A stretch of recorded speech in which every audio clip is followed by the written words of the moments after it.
Okay, we are live for Red Sox pregame. That's too loud. We'll go about 15 minutes. I thought this was some interesting stuff that Chris Cotillo had about there's a possibility that Marcelo Meyer could go down with everyone coming back. But he said that Cora during that pregame scrum mentioned that Roman Anthony will play left tomorrow and Yoshida will be at DH. Unclear what they would do with Durant in the lineup. So Crochet's gonna pitch Saturday, Dobbins returning Friday, so the rotation is going to be coming up Bueller, Dobbins, Crochet, and Bayo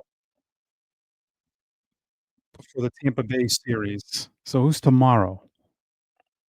Why am I drawing a blank on tomorrow?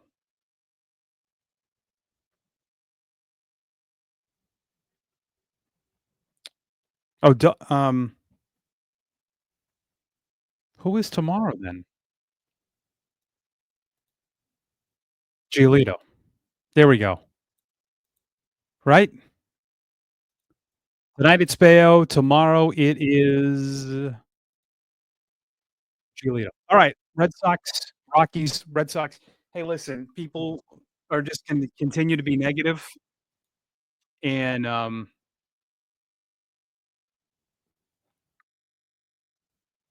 yeah, no, I know Tampa starts Thursday.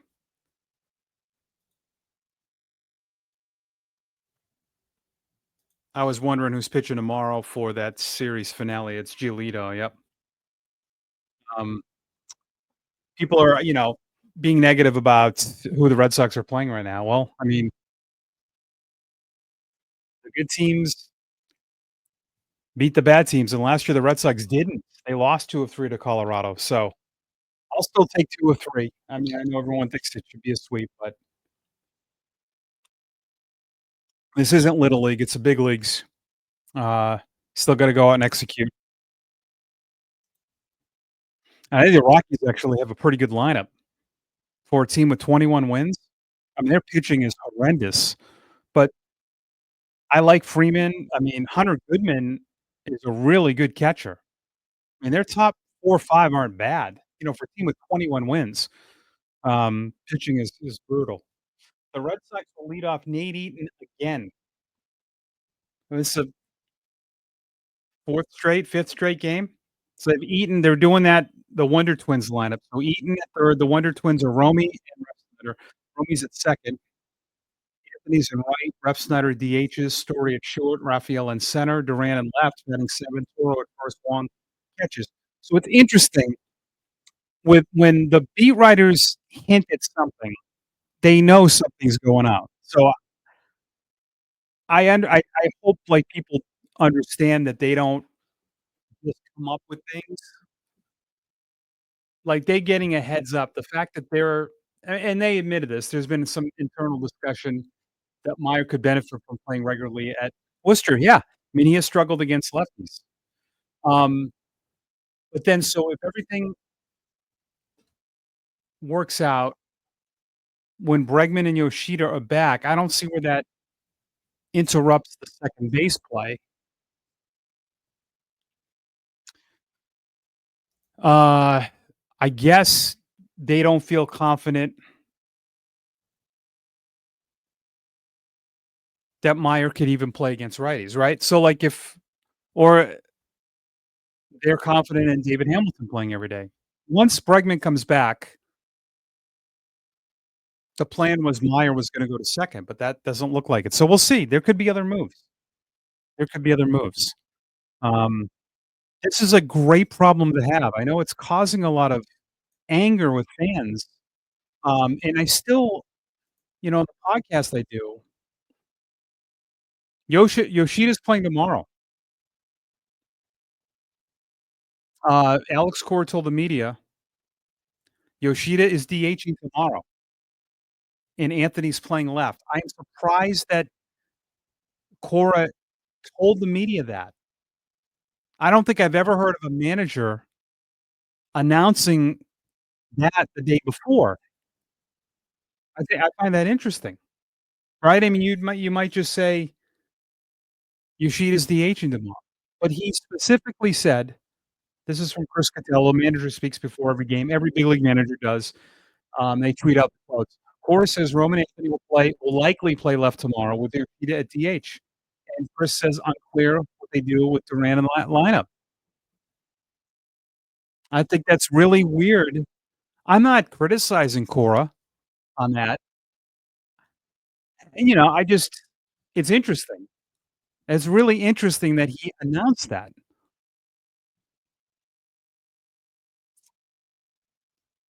So, I mean, this is really good problem to have, but I on the podcast they do, Red Sox Now, which you can find on YouTube, I still get comments about Romy and Refsnyder. And someone today said Romy sucks. I mean, I don't I'm hoping that it's just for attention, but I see a lot of it too on social media that we continue to criticize. I get it with Abreu, and I get it like that, if guys don't play against lefties, they'll never learn. I understand all of that, okay? But you have 2 like, you this is what I don't like about what a lot of fans are doing now, the analytics people. I like analytics, but what a lot of you do is you black and white everything. Like, you just say, "Well, that guy's WAR is that," and but baseball is not black and white. There's so much gray to the sport, and trust me, from watching it live for so many years, not many teams have Romy and Refsnyder. These guys are unbelievable. Romy's hitting 400 against lefties, and Refsnyder, we know destroys, so you have to play them. Unfortunately, yes, somebody has to sit. You're trying to win ball games. Alex Cora, Craig Breslow, they're not gonna be here, forever, and they're trying to win. And that's why I find it interesting where when people get upset about this lineup tonight, this is a lineup that he feels like gives him the best chance to win. And again, we saw this lineup at Yankee Stadium twice against Rodon and Fried score 10 and 11 runs with the Wonder Twins. That's what I call them in the lineup. You gotta stick with it, man. And like I've said a million times, those left-handed hitters, they're allowed to come in the game, when the righties come in. I love that this is a different scenario. You have 2 gifted hitters against lefties. Romy's hitting .326 with 4 homers and 25 RBIs barely playing, a 454-foot home run.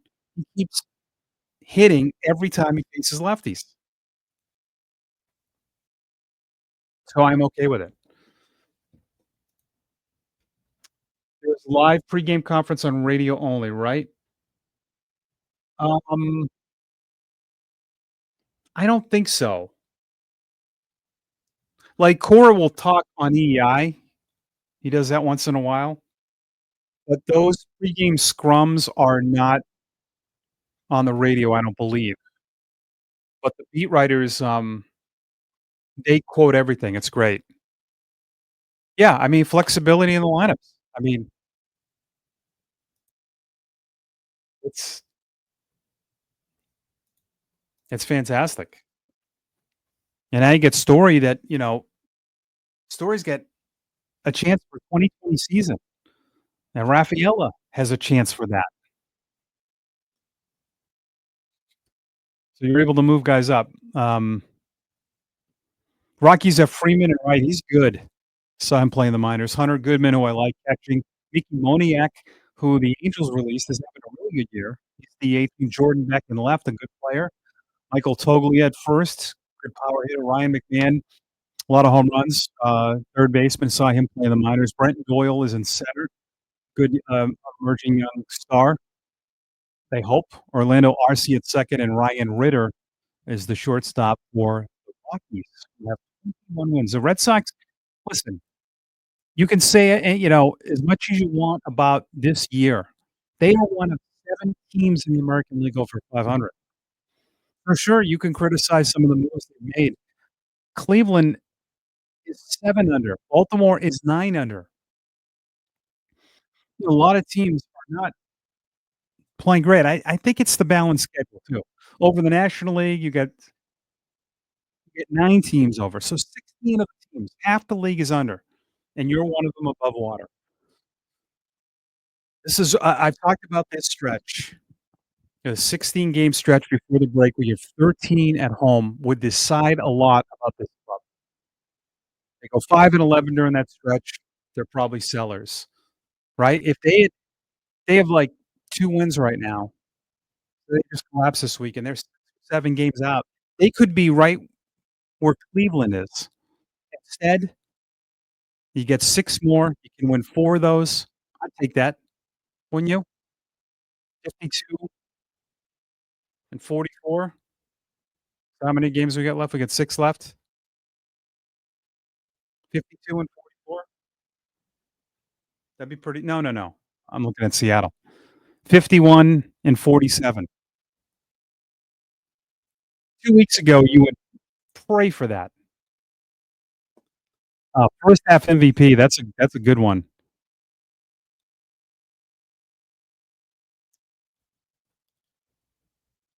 Um,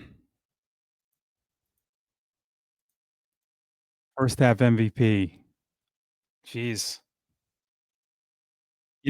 I would have said Bregman, but I gotta go with an everyday player. This one might be out of left field. I'm gonna go with Crochet. You know why? He's got 9 of your wins. 9 of your 47. Though, right? I'm gonna live with it. I'm gonna go with Crochet because I absolutely never worry when he pitches. He, to me, is the only one that's been consistent from start to finish, if you think about it. Chapman too, but Story was not consistent at the beginning of the year. Um, Bregman was pretty damn consistent, but I'm gonna go with the pitcher, which I usually Cora, yeah, okay. I think Cora and Breslow have stuck to their guns with things, which I like, right? They've really, again, there's a lot of negative stuff surrounding Craig Breslow. His 3 acquisitions made the All-Star team, and his other the 4th one could have made it and is probably gonna be in the top 3 in Rookie of the Year. Those 3 guys that he traded for could be Hall of Famers, right? I think Chapman's a Hall of Famer. I think Crochet could be, and I think Bregman, when you think of a Hall of Famer, is he one of the most dominant third basemen of his era? Absolutely. Will he get to the numbers? Maybe not. But if you look at a lot of the moves they made, those 3 acquisitions, plus Narvaez, a 4th. Abraham Toro's a pretty damn good acquisition. Nate Eaton's a pretty damn good acquisition. Giolito, right? That was him. Um, Calling up at Roman Anthony, trusting the kids. You can easily point to me and go, "Well, what about Bueller?" Okay. Priester, yep. You're gonna make mistakes. Hendricks, yep. But you traded for 3 All-Stars. Think about that. That's a pretty damn good job by an executives. Yes, we did. We needed an ace. You're right. You're absolutely right. You have to have that guy. I told everybody last year, and I laughed at people, and I don't care because 'cause I'm always honest with all you guys and gals. I had so many people telling me Detroit should trade Skubal. It is the dumbest narrative you're gonna hear. you're not going anywhere, you might as well trade that guy and then get 4 or 5 guys to retool. Okay, you get those 4 or 5 guys, and then you lost your ace. Detroit was never trading. Now Detroit sold at the deadline last year. They weren't trading Skubal, and I know some people in the Tigers organization, I asked them and they laughed. You can't do that. I think the White Sox, what they did was dumb. Crochet was a controllable young, and you to me, you didn't get enough. Okay, Kyle Teel, Chase Brind'Amoff. Okay, and Montgomery, yep. I don't know. That's a top 3 arm in the game, and you didn't get a 25-man roster player. I mean, they're on the roster this year, but the Red Sox got rid of, and they knew they were doing the Narvaez deal. That's why they traded Teel, and Teal's not a good defensive catcher. That trade was lopsided. You got a potential Hall of Fame arm. Even the Sale deal, I didn't mind that because you can buy position players. You can't buy like the Crochet and Sproul. Like those guys are hard to find. The teams that draft them don't give them up. Um, but I think that you this is under-delivered, that you picked up 3 all-stars. I get the Raffy thing. Bregman was brought in to replace Raffy. This goes way before, and the story that Will Fleming told is absolutely true about Devers blowing off Will Clark. Now, Will Clark is defending it because he's a former player. Trust me on this. I've worked in the game for 30 years. Will Clark's not gonna badmouth Devers because players protect players. Devers didn't show up for 3 straight days, didn't hit on the field for 3 straight days, did not work out with Will Clark at first base, and Will defended him and said it was because the Red Sox were there. That is soft. He can't handle taking ground balls at first base with Will Clark at 5 to 6 hours. Listen, and this is a load of crap, by the way. Early work done by a home team at the big league level and the minor league level is usually done 5, sometimes 6 hours before the games. There's no media there, usually, and if they were, who cares? But that's a load of crap, and that to me is a soft player that he couldn't hit on the field because the Red Sox were in town, and this just in from Underdog Fantasy.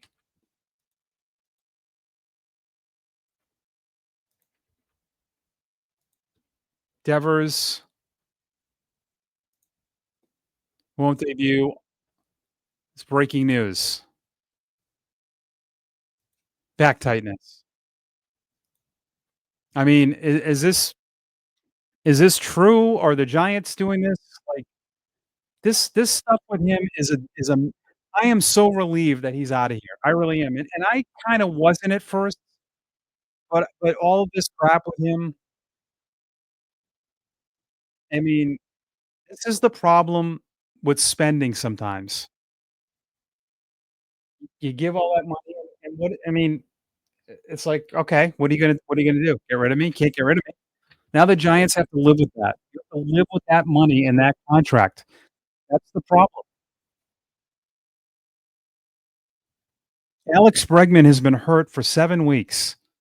Roman Anthony hits a home run last night. He's immediately on the iPad talking to him in the dugout last night. Guy makes $40,000,000 a year. That's a different kind of guy, and those guys matter, and that's the culture they want. You make great leaders make not bad decisions, tough decisions, ones you don't like, and I like that Cora and Breslow are doing that, and for the crowd that thinks that the Red Sox did this to cut payroll is the dumbest take. All it is you're listening to sports radio. That's I can see here I listen to sports radio because I wait for all the regurgitations on social media.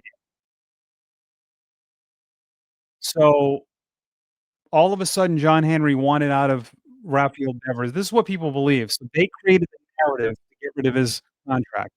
That's not what happened. So the owners flew to Kansas City, picked up and flew to Kansas City to meet with him for show. Will Fleming, the voice of the Red Sox, said this was Breslow had to go to ownership and push for this. They didn't wanna do this. You think that John Henry wanted this. He knew this was gonna happen, but it's not. It's not, trust me, and I know for a fact that that's not I can't give out all my but trust me, this was not a salary dump. They wanted to so they asked him to play first base. It was all part of the plan, the plan. Next thing people are gonna tell me that they believe in the Easter Bunny. Like, stop believing all this stuff, you know, that you hear on social media or it's false.